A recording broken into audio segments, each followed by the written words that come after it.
Hello, ladies and gentlemen, and welcome to the Coast-to-Coast Combat Hour. I'm your host, Matthew Hawkins, and as always, I'm joined by my co-host, Ed Carbajal. Ed, we made it to fall, man. How you doing?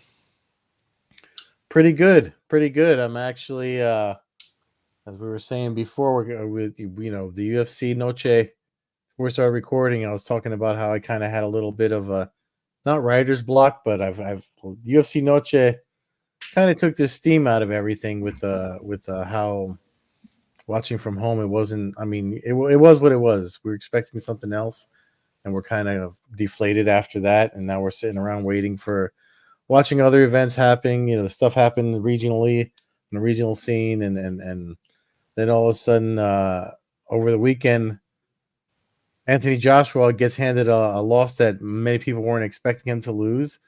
I think the round that he was finished in paid out like plus 4,500 or something crazy like that.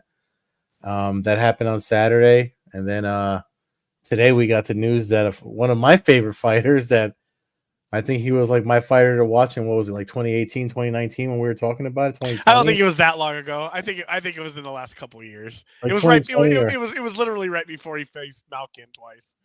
Yeah, yeah, yeah.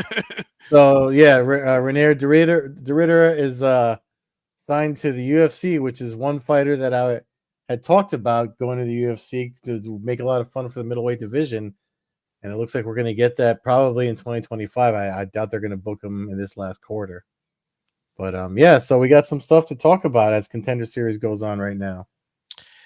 Well, let's just jump right into the DeRitter stuff. I think that's the most of the meat and bones for our fans, probably. There's probably not many people who know kind of more about him, at least in the U.S. media than you. You've written about him. You watched him a bunch of times. Why don't you? I don't know. Well, I mean, you can tell us. You can give us a preview of the guy, but we can all read up on that ourselves. Well, who do you want to see him fight? Do you want to see him thrown to the Sharks, or how do you want to see him go? Funny you mentioned that because I just wrote something over at My MMA News that published like 30 minutes before we started recording. 4 things that you should know about Rene de before he makes his UFC debut, because there's probably very few folks are like excited. Like Nolan King expressed excitement. Folks that know the sport, not the UFC, like were legitimately raised an eyebrow when that news broke today. It was a UFC roster watch. One of those Twitter handles broke the news, and then people like Nolan and Aaron Bronstetter and Alex Bayhunin, who's at Contender Series tonight, reached out and confirmed that he is indeed signed with the UFC after he came off a win.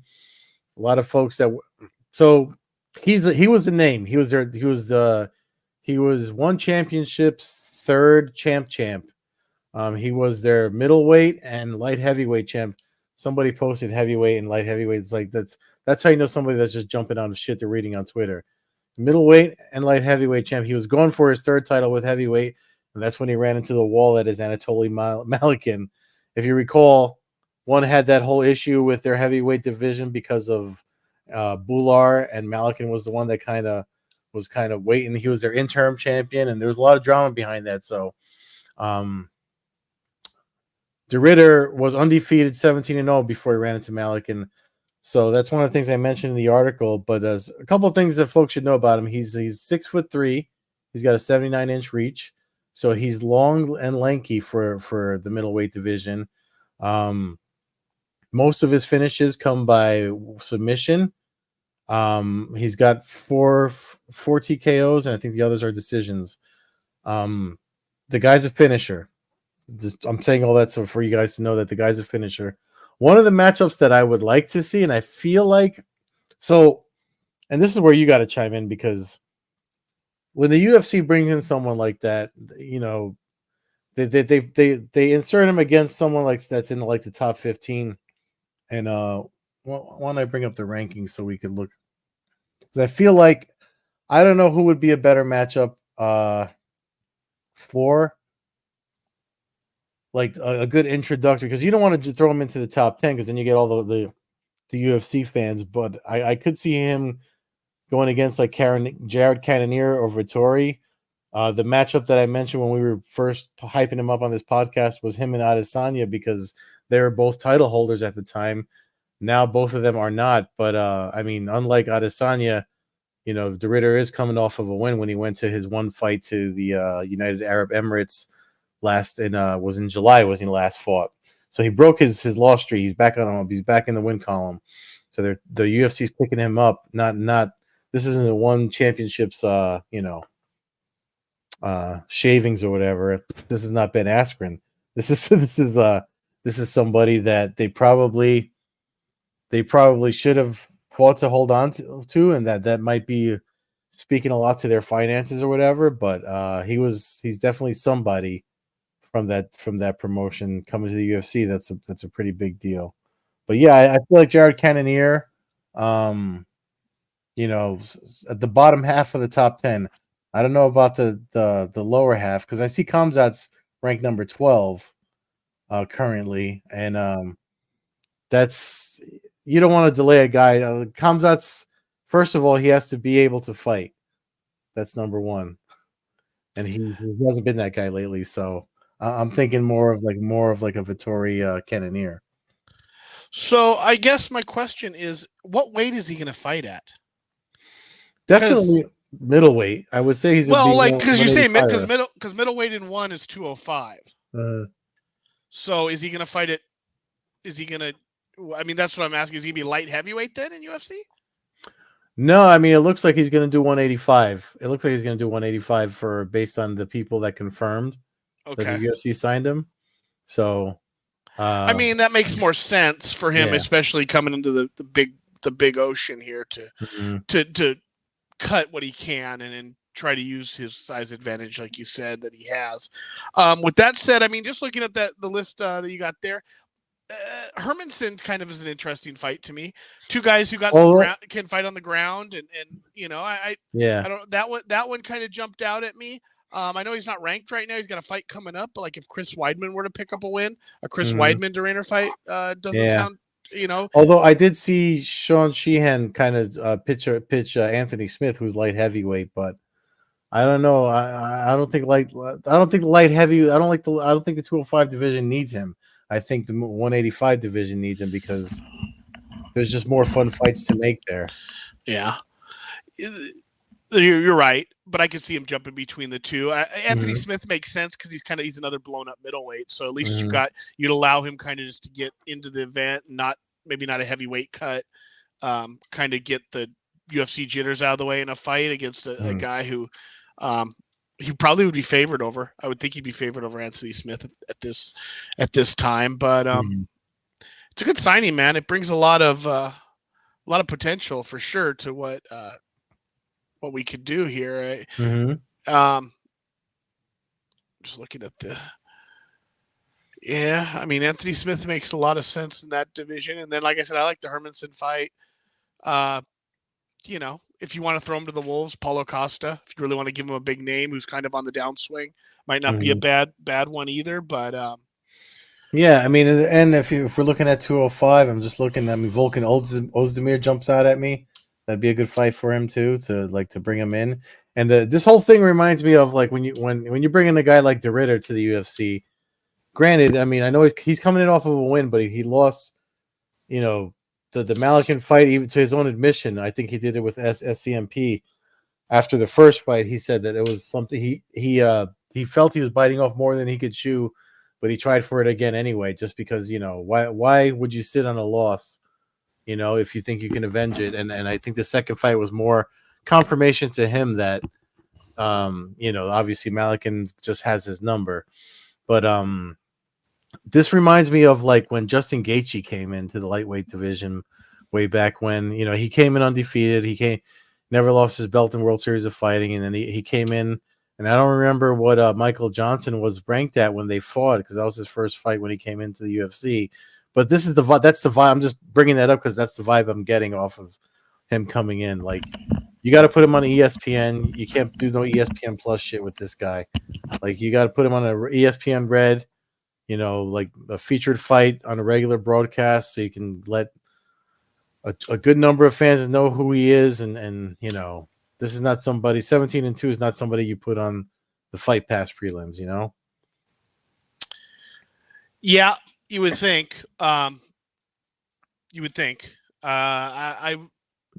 it'll be interesting to see what they do. Like you said, the earlier is, if acknowledging him means possibly acknowledging one. So we'll kind of see if they try to Mhm. kind of marinate him in the UFC for a few fights before they really Yeah, show him off, so that they can kind of just not have to use that talking point per se. Um, yeah, but who knows? I mean, it's fresh faces, man. I mean, he kind of he went up against that killer twice, a guy who has him in size and strength, and just there's a reason why there's weight classes. yeah. Even when you get to the bigger boys, there's a reason why there's weight class. There's a reason why if it was easy to be the heavyweight champ, John Jones would have been the heavyweight champ 20 years ago. Why Yeah, would he yeah, have ever cut weight? You know what I mean? Like, yeah, there's a reason why the big boys in the heavyweights, maybe not the most exciting, maybe not everybody's cup of tea, but there's a they're they can end fights quick. They can end yeah, fights in different fashions and brutal fashions, and you don't get a mistake especially when you're standing and banging with the heavyweights, especially the great heavyweights. I don't know. I like to see him jumping around divisions. I like the idea of there being kind of a free flow to some of these guys' careers, and they kind of did it with Chimaev earlier on, where he was able yeah, to kind of go between divisions, and it was like, and we'll see if DeRitter wants to be that active fighter, that is willing to fight, over and over, sooner than later. And but again, he kind of had fallen off the radar. He had those losses. Um, hmm his fight in where it was like in Saudi Arabia or Abu Dhabi was kind of odd that he had. I don't think most people saw it coming. It was almost, and I don't even know if it was technically quote unquote legal with his one contract, or if he just kind of went rogue and was like, I'm kind of done with you guys. Well, yeah, I mean that's one thing. I mean, there's a guy open no he goes by open no grappling on Twitter or slash X, and he's been posting a lot about there's fighters that are just walking on one, and he's been following. He's the one that's kind of like putting it out there, like they're not doing as well as they say they are, and letting a guy like the Ritter go is kind of an indicator of that. One, because he's gone, he's signed with the UFC, and two, because if you did have any power plays to make, they couldn't get away so easily. You know what I mean? So, it makes me wonder. You're worried for one because competition, all these other promotions, we hate to see him fail. But I mean, this is a guy I wanted to see in the UFC a couple of years ago. So Yeah, but he's not. He doesn't really fit into one. Because he's not, while he is a grappler, he's not. I don't feel like we're going to get a bunch. I mean, they put him against Tyra Tolo, like, that's not. He's an MMA fighter, is the way that mhm. I kind of see the guy. He's not Muay Thai, so I feel like one is moving towards the hev and it's good, because if he was only Mhm. going to get one, maybe a fight every 1 or maybe 2 years fighting in one, because they just don't have that many MMA fights right now. Mhm. It's good to see him move on, and like I said, it just kind of came out of nowhere today. I Yeah, I hadn't forgot about the guy, but it was kind of like everything's so blurry. Like I feel like he would have signed with Bellator 3 months ago, 6 months yeah, ago, if Bellator still existed. He yeah. would have been a The real perfect guy Bellator. that Yeah. that Coker would have picked up Oh and yeah, uh, and moved right in there against the Limas and the and the Musasis and stuff that were there at the time. yeah. I But think I feel like if we're probably not going to see him fight maybe until first quarter of 25, if just because it looks like they're trying to close out the year already with all the bookings they've already announced, unless they rush him in. Again, we'll probably find out. We're recording this now, and then Dana White usually does a scrum at the end of Contender Series. So hopefully, Bayhunin, who's there and is and kind of one of the people that confirmed the signing, asks for when that happens, because if we could get him sooner, I'd rather get him sooner than later. I mean, his last fight he won by KO TKO. And that was late July. So I mean, he's got some time to get another fight in before the year ends. Otherwise, it's going to be a long, a kind of a lot of shelf time before they pop him in.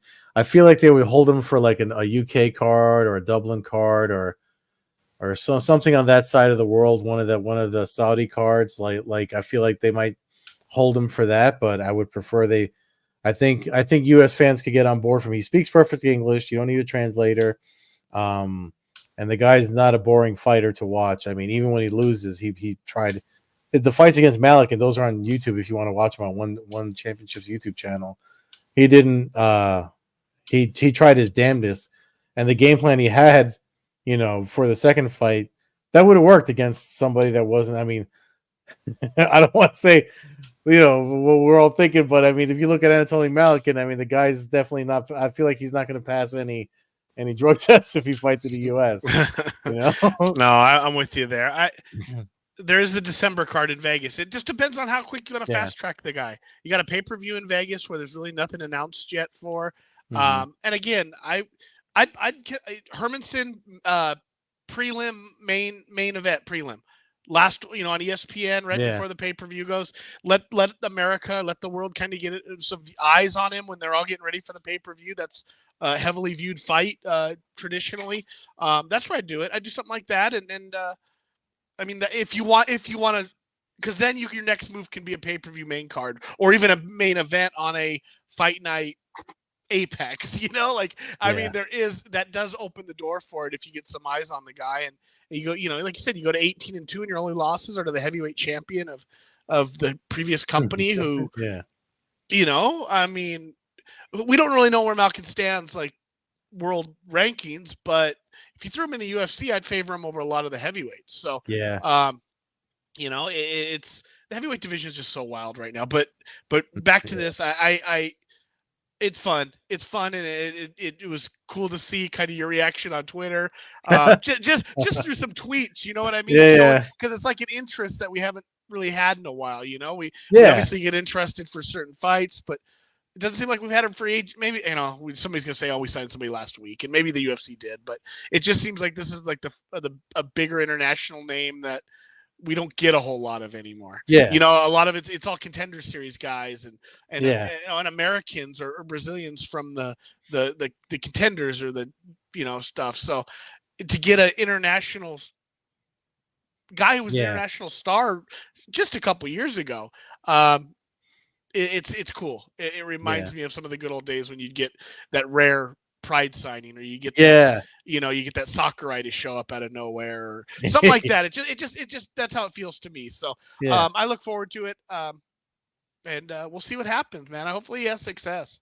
Hopefully they don't get crazy and give him, something ridiculous right off the bat. That derails him to try to prove a point, which the UFC will do at times. Also, but I don't see that happening because I don't think the competition's there anymore. I think the competition right now is essentially dead in MMA. I think it's the UFC and basically, what we're talking about Ryzen here as a big show this weekend, Ryzen 48. But that they're not a threat to the UFC. It's its own. They're regional show. Global region, kind of. Yeah, they're global region. That's a good way of saying it. They're not really a threat. They're not planning on coming to the United States. And while they got guys like Archuleta and occasionally get some other, bigger name, John Dotson, stuff like that, it's not a threat. I don't see any reason for the UFC to see a threat. PFL, obviously. I mean, again, we don't know what's going on with that. I just every day they exist is a shock to me because I just don't.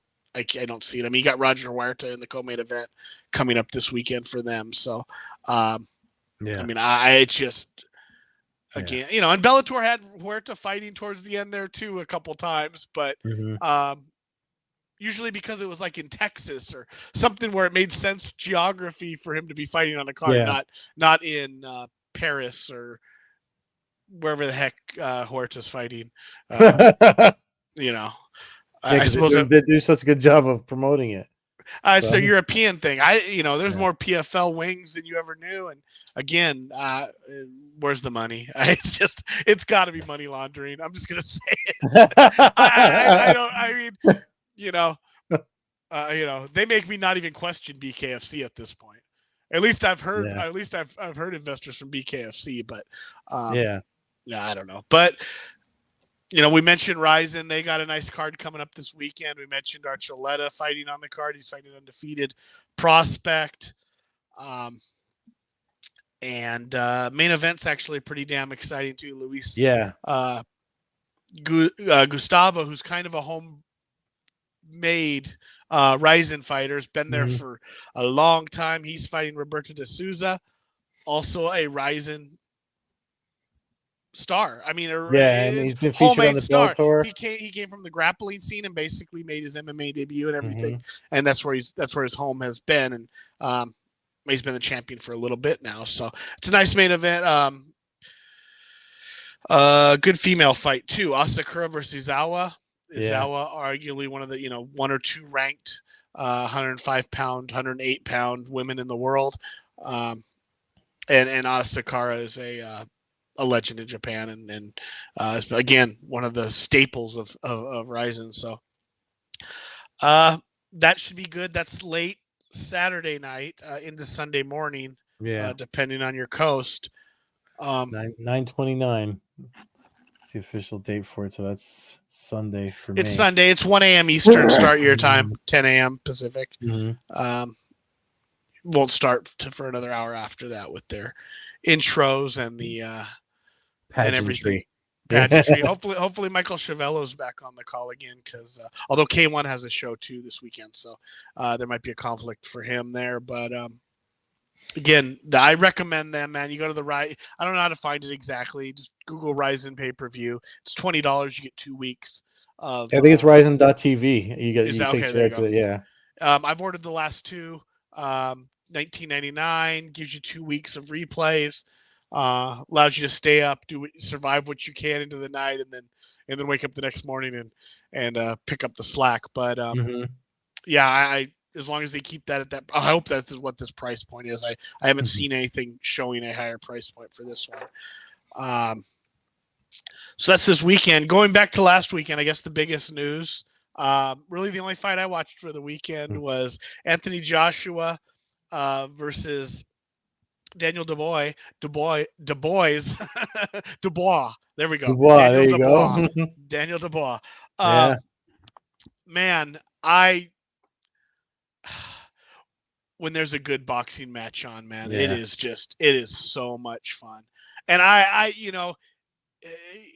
obviously for it to be fun, it took somebody getting cracked in the first round and setting Joshua onto a ice skates basically for 5 rounds. But then to see him in the 5th round come out, after his last knockdown that he got up from, he basically pounded his chest, acknowledged that I'm going out on my shield, and to see someone to basically acknowledge, like, I'm not going to win this fight, but I'm going to try. Yeah. I'm not going to quit. And yeah. And if I die, I die. That's kind of the way I felt. And I'm not a huge Joshua fan. I think he's slightly overhyped. I think he's got the country behind him, which led to a lot of this. I think when he fights a better fighter, he crumbles and he loses. And I don't mean that in a disrespectful way. I mean, when you're fighting the best fighters in the world, I just don't think he's top 3 per se, top 4. And Daniel Dubois, Daniel Dubois caught him with a haymaker in that first round. And I don't know if it was a haymaker. It looked like. Oh, you're talking about the first round. Sorry. The first round when Joshua threw a haymaker and kind of got lazy, and then Dubois countered with one about 8 seconds later, maybe, and it was just from the hip, and it was amazing. It didn't knock Joshua out cold, because that alone finishes 99.9% of the heavyweight division in boxing. Well, that seems to be what Joshua's like. If he's got an Achilles heel, it seems to be that what you just said right there. There's a part of him that maybe he doesn't want to admit, or maybe he hasn't. I haven't heard it. Because it's funny because me and Zaldivar were just talking about it at the Last Round podcast on the week before UFC 300. We were bringing up when he lost to Ruiz. There's this thing where he kind of like maybe low key underestimates his opponent and goes in a little reckless or a little less cautious, we'll say. And I think it's funny that's what happened. That the puncher's chance that Danny and I talked about, that's pretty much what happened here. I think so, but I also think that, you're right. Without that first punch in that first round, who knows how the fight unfolds. But from that point on, I mean, Dubois was a machine. He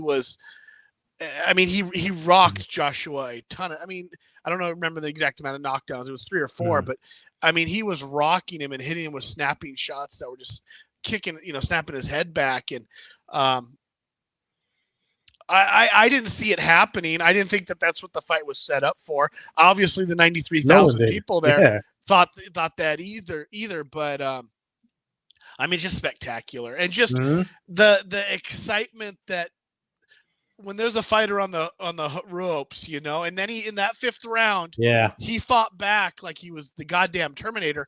I thought he was gonna win. I mean, Yeah. it got to a point where I was like, "Holy shit!" Because I Yeah. had texted you saying how great, how much I enjoyed the wreckage Yeah. that was taking place, and I almost had to be like, "Wow, I just jinxed that," because Joshua's firing back. He's starting to land some of his just the standard punches to kind of get a rhythm going again. Yeah. And then he landed a big punch, and it was like, oh boy, and he was going in for the kill. And when your brain's not all there because you've been dropped three Yeah. times already, And you forget that counter comes, and when it comes, and we've if seen you it in watch, MMA, where yeah, and if guys you watch walk the in. finish, you can see you watch Dubois' eyes at the finish as he's backing towards the corner, because he looks directly where he's going to punch him, and because he notices the first time even though he's backing him up, when he swings and he kind of absorbs it and backs away, you can see he chambers and fires it there one time, and because every punch he threw, because like you said, he was, the cobwebs were there. He throws a punch and he kept dropping it near his hip. And the second time was when he saw him drop it towards the hip the second time, he fired two right straights, and the second one was the one that you could tell he was clocking that area of him. He was just like, once I'm gonna get him, and then the second one was pop as he was coming in too. Well, Hard. Joshua's dropping Yeah. down for an uppercut and just Yeah. basically left his entire upper frame Mm-hmm. unprotected to throw that punch, and it was just perfectly timed. But again, we're fifth round of a fight where one dude's been rocked several times, the other guy is 99% still there. Mm-hmm. Yeah, he's probably fatiguing and he gets hit a couple hard punches, but the cognitive thought process is still there. And I mean, I don't know what it does for the heavyweight division. I honestly don't care. I just want to see. I like that we get good fights. I like that Yeah. I'm getting more fun fights out of boxing now than I've had Mm-hmm. in a long time. It seems like it seemed like it used to be like every 5 years you'd get a fight. Now I feel like it's every 5 months. Every 6 months, I feel like there's something worth me. Whether it's Bud Crawford, whether it's Garcia and Haney, or whether it's the heavyweight carousel we kind of got going on right now. I feel like there's a reason every few months now for me to sit down and enjoy the nostalgic feeling of a boxing match that has some meaning and is legitimately like two of the better guys on the planet fighting, and even Mm-hmm. maybe it's not the two. I'm getting guys that are fighting, and it's a that's the thing I'll give Joshua. Like, he goes out on his shield, man. Like, it's kill or be killed. And I praised Fedor at the end of his career for it. So I'm not gonna hold that against Joshua. I feel like, maybe Joshua Wilder's a good fight. Um, I don't see that fight going the distance. Let's put it that way. Either Joshua overwhelms him and Mm-hmm. takes down, another guy who's got a little chinny, maybe. I mean, we got a Yeah. couple guys who are perhaps a little chinny for the heavyweight clash that is the Yeah. heavyweight punch. I hate calling I guys saw chinny, I but saw a lot of a lot of calls for Wilder Joshua coming up, and in my mind, I mean, I feel like, you know what, like when you got guys that are coming off of losses, whatever, that's probably where it's kind of like McGregor and Chandler. Same reason I want to see that. It's two guys that were, great whenever they're great, and there's probably still some greatness that they can put against each other. And to Joshua's credit, I think that he's just got that problem of underestimating dudes. But yeah. yeah, I mean, it's a fun fight. Hopefully we get a Fury Usyk rematch just so that we can put that story Mm-hmm. potentially to bed, or at least set up a trilogy, which would be epic as hell as well. Hopefully To Turkey is listening to the podcast so he can make these Yeah, fights. but I mean, rankings aside, man, if Joshua's putting 100,000 people in Wembley Stadium, then Mm-hmm. let him fight Fury. I don't really. It doesn't Yeah. matter. Like, to me, it's the spectacle. It's the event. And I'm not saying Joshua can't beat Fury. Like, I mean, that's where we're at. These heavyweights, these are big dudes. I wouldn't pick him to. I think Fury would pick him apart. But that doesn't mean it can't happen, because nobody picked what happened this last weekend. I just think when you get a chance to have what they had, and I know that I'm not a fan of all these concerts and and all this other crap that Turkey's got going on, and Yeah, his pacing is terrible. You yeah. know, Well, if anything's going to cost him, it's going to it's be that. Yeah. not tightening up the ship, because if he Mhm. loses the American audience, it's over. He's got Well, to get, you know, that's one uh, thing. That's one thing that I mean, when him and Dana White talk, I hope he listens. Like I hope the money isn't making Dana White be tight-lipped, because one thing, if any, nobody complains about the pacing of the UFC, even with the ESPN shit. not When it's anymore. Not anymore. yeah, There was a time though. There yeah, was, and they got on it, and hmm they established their start times for bouts. So yeah, basically every 30 minutes you've got a new fight starting, no matter hmm what happens at the yeah, 5:30, 6:37, 7:38. Every one of those clicks on the clock, I got a fight yeah. I don't starting. need to hear 8 old dudes talk before the next fight. You No, know what I I mean? mean, I don't mind a little bit of a hype. I don't mind a 30-minute hype up before the main event. Yeah, But 30 minutes is a lot different than 90 minutes or yeah, 60 minutes. You know what I mean? Like, if you've got some stuff to do, obviously boxing likes the national anthems and all that, and I'm fine with that. yeah. But it's the other stuff. And, but, It's the Ray Flores and all that. yes. And it's the reality is there's a reason why boxing fans don't show up till the last like 2 fights of the night. Oh, is that Boxing, breaking news? Cyril Gunn versus Alexander Volkov moved to UFC 310. Nappy he just posts. so that's the Vegas card. I don't hate that fight, especially since I'm probably going to go to that card. Um, but it obviously weakens the Saudi Arabia card, which because that was the Saudi Arabia card, right? I think so initially, yeah. Yeah, no, they definitely need to they need to close They better the hope Kazmat shows up this time. I thought he couldn't get in the US. I don't like to depend on that guy anymore. No, but he's That guy co-main was, eventing the. Let me confirm here. That was 30. That's 308, right? Yeah, Tapura Holloway.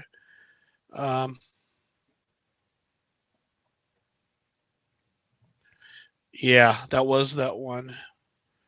Gone. Yeah, gone. Volkanovski canceled. It says Volkov injured. Oh, not Volkanovski. Volkov. yeah. Well, there's a heavyweight fight on 310. Yeah, so that pay per view just, I mean, took a little hit with Oh that card yeah. coming off. Yeah, but they definitely need fights for 310, so that's probably better for it. No, that's a written in co-main event essentially already without having to do any work if they want to get lazy. Or they're probably not the co-main event because there's probably gonna have to be 2 title fights on that card. They're gonna, especially with the names that there's none of the big names are available for that one. So, shoot, I think that kind of wraps it up. You got anything else or? No. Was there anything else that I wanted to bring up? We went off on that tangent. Oh, about the thing about the piece I wrote about RDR. It's up on my MMA News. I published it just before we started recording. But it's just if you want some background on the guy, his skill set, and what he brings to the table, check out mymmanews.com. That's pretty much it. All right, fans can check out the show at Combat Hour on Twitter, Coast-to-Coast Combat Hour on Instagram. Follow me, Matthew Hawkins, at MMA Hawk 21 on Twitter and Instagram. Follow Ed at Carbazol on Twitter, Carbeerzol on Instagram, and Old Head Carb on Twitch. Thanks for listening, everyone, and have a good night.